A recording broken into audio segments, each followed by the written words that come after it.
Bienvenidos a la primera cátedra de Contabilidad Básica. En esta primera clase revisaremos algunos conceptos básicos que fueron desarrollados durante el curso de nivelación.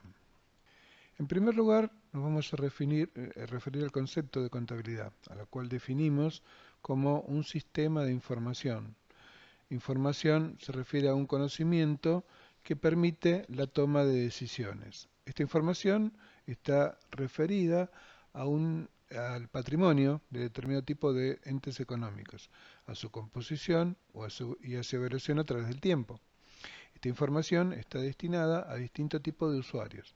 Usuarios internos, aquellos que formando parte de la organización utilizan este conocimiento para la toma de decisiones, formando parte de su gestión, y usuarios externos, aquellas personas que no forman parte de la misma, están externos, hacia afuera, pero que utilizan esa información también para tomar decisiones, como puede ser el caso de un banco que evalúa la posibilidad de otorgar un crédito a una determinada empresa. Este concepto de ente económico nos referimos a una, de alguna manera, una unidad de gestión, lo que habitualmente se conoce con el concepto de negocio. Puede ocurrir, obviamente, que una misma persona tenga la propiedad de distintos entes económicos, que de alguna manera tenga distintos negocios. Puede ocurrir que un comerciante tenga, por ejemplo, la propiedad de un centro de copiado y, por otro lado, una editorial. Cada uno de estos entes económicos va a tener determinado tipo de recursos, va a contar con patrimonio y quien toma decisiones tiene que conocer los datos relativos a cada uno de ellos. Cuando hablamos del concepto de patrimonio, básicamente vamos a incluir recursos, pero es un concepto más amplio que vamos a analizar más adelante. Cuando nos referimos a la actividad de estos entes, vamos a describir lo que compone el ciclo operativo. Este ciclo operativo está compuesto por una serie de operaciones o funciones que se van reiterando a través del tiempo, de una manera secuencial.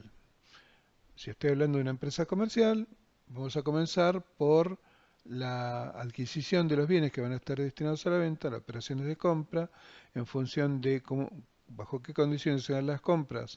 Vamos a tener que considerar los pagos que corresponden a estas operaciones, luego la venta de los bienes y el paso siguiente serían la cobranza, en función de cómo se hayan realizado las ventas.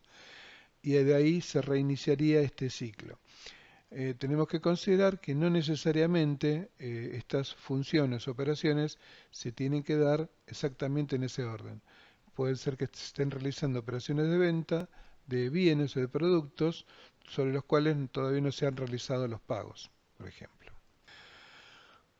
Cuando hablamos del patrimonio, decimos, el patrimonio puede estar compuesto por un conjunto de bienes económicos, normalmente hablamos de determinados recursos, elementos materiales o inmateriales, cuya característica principal tiene que ver con la posibilidad de generar futuras entradas de dinero.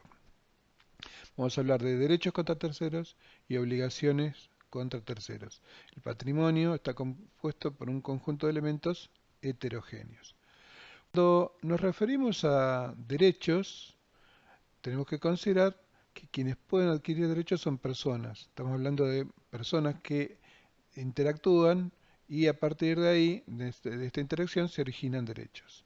Normalmente, este tipo de operaciones parten de alguien que entrega algo, puede entregar dinero, puede entregar bienes o puede dar algún tipo de prestación. Y a partir de eso que entrega, le genera la posibilidad de exigir algo. ¿Sí? Entonces, a partir de ahí digo, la persona que entrega la denominamos deudor, es la que adquiere el derecho. La persona que recibe lo vamos a identificar como acreedor y en ese caso lo que contrae es una obligación. Entonces, estos derechos pueden adoptar distintas formas. Podemos decir, el derecho a cobrar sumas de dinero.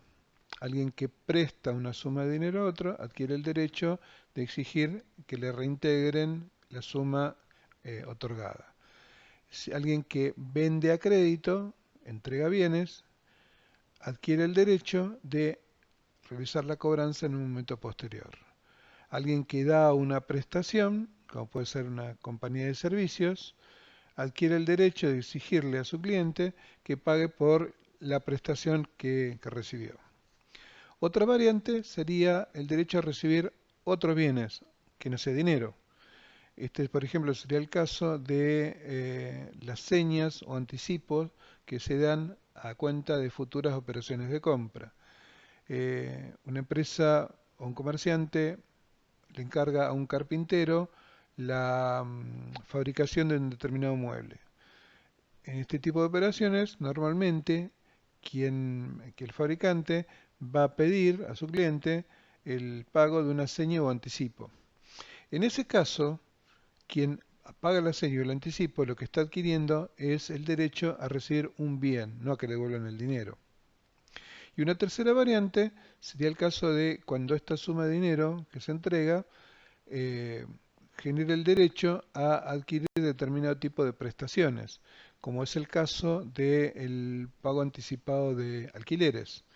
Quien es el inquilino, quien hace el pago, adquiere el derecho de usar el bien que es objeto de la prestación por un determinado intervalo de tiempo. La otra parte, la contraparte de los derechos, si lo analizamos desde el punto de vista del deudor, quien es el que recibe, vamos a ver que vamos a encontrar tantas variantes como las que encontramos con los derechos. Entonces, si hay alguien que tiene el derecho a cobrar una suma de dinero, es porque hay alguien que tiene la obligación de pagar suma de dinero. Nos estamos poniendo desde el punto de vista del deudor. Quien compró a crédito contrae la obligación de pagar el importe de la operación. Podemos considerar la obligación de entregar bienes. El fabricante, el carpintero que recibió una seña o un anticipo, tiene la obligación de entregar el bien por el cual fue objeto de la operación. O la obligación de dar prestaciones. Por ejemplo, una compañía de seguros eh, acuerda con un cliente un contrato de seguro por el cual se obliga a que en el caso que ocurra el supuesto, supongamos que se trate de una cobertura con respecto a robos o a incendios, si ocurre ese hecho supuesto, esa contingencia, la empresa se obliga a dar una determinada prestación que está establecida en el contrato. Entonces, vamos a hablar de los componentes del patrimonio, dijimos, bienes económicos y derechos contra terceros. Lo que tienen en común estos elementos es que se trata de recursos, justamente que generan la posibilidad eh, digamos, de originar futuras entradas de dinero. A esta parte del patrimonio la vamos a identificar con la denominación de activo. Y por otro lado, las obligaciones a favor de terceros, en cuyo caso lo vamos a identificar como pasivo. Un concepto que es importante tener en cuenta es lo que identificamos como capital. Capital se define como el valor monetario del aporte realizado por los propietarios de un determinado ente. Y aquí hacemos referencia a valor monetario. ¿Esto qué quiere decir? Que los propietarios de un ente, supongamos que se trata de una sociedad, pueden estar aportando distintos tipos de recursos. De dinero, bienes destinados a la venta, bienes que puedan ser utilizados en la actividad. Y aquí lo que importa al momento de definir el capital es cuál es el valor de cada uno de esos elementos. Es lo que define el capital.